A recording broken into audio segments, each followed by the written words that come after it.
हम तो फूल और संविधान लेकर गए थे, वो लाठियां और बंदूकें लेकर आए थे। हम तो शांतिपूर्वक इनकलाब बोल रहे थे और वो हमें लहूलुहान कर रहे थे। मुंह में गंगा और दिमाग में दंगा, इस देश को बर्बाद करके छोड़ेगा ये भिखमंगा। साथियों, जंतर मंतर पे हो रहे प्रोटेस्ट पे मैं पूछना चाहूँगा कि उन बुजुर्गों की क्या गलती थी जिनकी कमीजों को फाड़ा गया? उन छोटी छोटी बच्चे की क्या गलती थी जिनको धक्का दिया गया, कुचला गया? उन महिलाओं की क्या गलती थी जिनको सर को फोड़ा गया? उन भाइयों की क्या गलती थी जिनके ऊपर आंसू गन के गोले, रबड़ गन, लाठी चार्ज, पत्थरबाजी किए? उन भाइयों की क्या गलती थी? हम लोग शांतिपूर्वक अपना प्रदर्शन को आगे बढ़ा रहे थे, लेकिन वहाँ के पुलिस वालों ने हमें बहुत ही ज़्यादा मारा, लाठी चार्ज एक साथ किए और हर जगह 2.5 लाख लोगों के पुलिस वालों ने कल लाठी चार्ज किए। साथियों, लोकतंत्र का मतलब केवल चुनाव ही नहीं होता है, बल्कि स्वतंत्रता, समानता और बंधुत्व के मूल्यों के व्यवहारों में उतरना सबसे बड़ा लोकतंत्र होता है। जिस तरीके से कल 2.5 लाख बच्चों के साथ पुलिस ने गलत व्यवहार किया है, मैं पूछना चाहता हूं कि पुलिस वालों, तुम्हारे बच्चों के भविष्य की बात नहीं थी? लगभग 1 महीना से चल रहे प्रोटेस्ट में लगभग हम लोग 5 दिन से शामिल थे। जिस दिन हम लोग वहां पे पहुंचे थे, उस दिन सोनम वांगचुक सर को पुलिस ने अपहरण कर लिया था। उसके दूसरे दिन अभिजीत तिपके को भी पुलिस ने थाने लेकर चली गई। फाइनली जब 20 तारीख आंदोलन का समय आया, उस दिन 2.5 लाख की संख्या वहां पे बढ़ गई। साथियों, सरकार इस प्रोटेस्ट को रोकने के लिए क्या क्या नहीं किया था। सबसे पहला कि वहां के नेटवर्क सभी बंद कर दिए थे, किसी के फोन में नेटवर्क नहीं था। दूसरी नंबर, मेट्रो को गलत तरीके पे रोका गया था जहां से कोई व्यक्ति उतर ना सके। तीसरी नंबर कि वहां के सारे रेलवे स्टेशन को बंद कर दिए गए थे। चौथे नंबर को सांसद भवन को भी बंद कर दिया गया था, जो कि हम लोग का कहना था कि हम लोग जंतर मंतर से सांसद भवन की तरफ आंदोलन को लेके जाएंगे। उस टाइम सांसद भवन को भी बंद कर दिया गया था। सबके जुबान पे एक ही रट था कि हमें इस्तीफा चाहिए, शिक्षा को अच्छा बनाया जाए।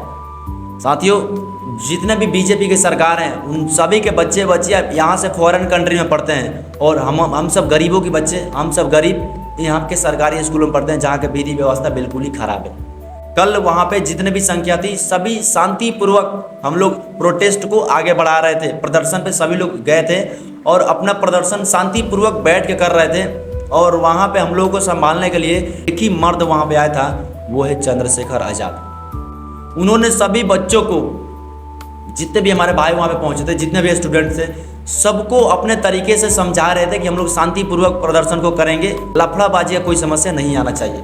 हम लोग को समझा रहे थे, हम लोग भी एकदम बिल्कुल शांति थे। लेकिन जब इन्होंने यहाँ से जंतर मंतर से बच्चों को समझाते समझाते सांसद भवन की तरफ वहाँ तक गए, तब तक वहाँ पे पुलिस वालों ने आंसू गैस के गोला बरसात कर दिए। हम लोग वहीं पे थे, चंद्रशेखर भैया के पास हम लोग मौजूद थे और वहाँ पे आंसू गैस के गोले पुलिस वालों ने बरसात करने लगे। सबकी आंखों में मिर्चियाँ लगने लगी, आँख को मिचने लगा, खांसी उपटने लगी, सबको बुरी तरह से हालात खराब होने लगा। तो वहाँ से लोग भागने लगे और जब वहाँ से लोग खाली होने लगे तो पुलिस अपना लाठी चार्ज स्टार्ट कर दी। बेरहमी तरीक़ा से बच्चों से लेकर, महिलाएं से लेकर, भाइयों से लेकर, बुजुर्गों से लेकर सबको पुलिस मारी और बहुत बुरी तरीक़ा से मारी। पुलिस को देखने के बाद नहीं लगता था कि वो दिल्ली पुलिस थी। साथियों, वो आरएसएस के गुंडे थे जो कि बीजेपी ने भेजा था। आपको मैं प्रूव कर सकता हूँ, देखिए इस पुलिस वालों को, नहीं इनकी सेविंग हुई है, इनके हाथ में धागा है और सबसे बड़ी बात कि किसी भी पुलिस के ऊपर टैग नहीं था, नेम प्लेट का। साथियों, वो लोग अपना तैयारी में आए हुए थे। जो रोड कंट्रोल की गाड़ी होती है, वो हर एक जगह पे खड़े कर दिए थे आंसूगन छोड़ने वाले, और एक बाइक सभी गाड़ियों को स्टार्ट कर दिए। सभी गाड़ियों में से आंसूगन निकलने लगे। वहाँ के पूरी 2.5 लाख बच्चों की परेशानियाँ बहुत ज़्यादा हुई, किसी को दिखाई नहीं दे रहा था। तब तक पुलिस जाकर उसको मार दी और बहुत बुरी तरीक़ा से मारा गया। पुलिस खुद की अपनी गाड़ी फोड़ी है और लगा रही है बच्चों पे कि बच्चों ने फोड़ा है। मैं उन पुलिस वालों से मैं पूछना चाहता हूँ कि सरकार तो चाहती है कि हम लोग ना पढ़े, भारत के कोई भी युवा ना पढ़े, क्या पुलिस वाले भी यही चाहती है? सरकार तो चाहती है कि भारत के जितने भी युवा हैं सब नॉन लिटरेट हो, लिटरेट कोई ना हो, क्योंकि यहाँ पे पढ़े लिखे व्यक्तियों को मार दिया जाता है और कम पढ़े लिखे व्यक्तियों को सताया जाता है। भारत के कोने कोने से हमारे भाई वहाँ पे आए थे, क्यों? अपने आवाज़ को उठाने के लिए, अपने भविष्य को देखते हुए आए थे कि हमारा भविष्य कहाँ जा रहा है। लेकिन बदले में क्या मिला हमें? लाठी मिला, पत्थर मिला। साथियों, वहाँ के नज़दीकी कोर्ट में 3 चीज़ों को मांग किया गया है। अगर वो पूरा करेंगे तो इस आंदोलन को रोक दिया जाएगा, अगर नहीं करेंगे तो इसे और मजबूत किया जाएगा। क्योंकि पहले हम लोग गांधी के विचार पे चल रहे थे तो पुलिस वालों को कुछ नहीं किए, संविधान को दायरे में संविधान को मानने वाले लोग थे इसलिए पुलिस को कुछ नहीं किए। लेकिन अब हम लोग भगत सिंह के रूप में वहाँ पे आएंगे।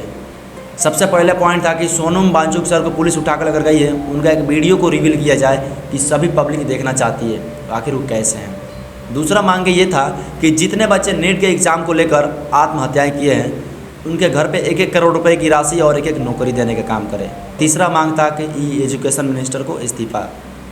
अगर ये 3 चीज़ें सरकार पूरी नहीं करती है तो याद रखना इससे भी बड़ा जन सैलाब जंतर मंतर पे पहुँचेगा।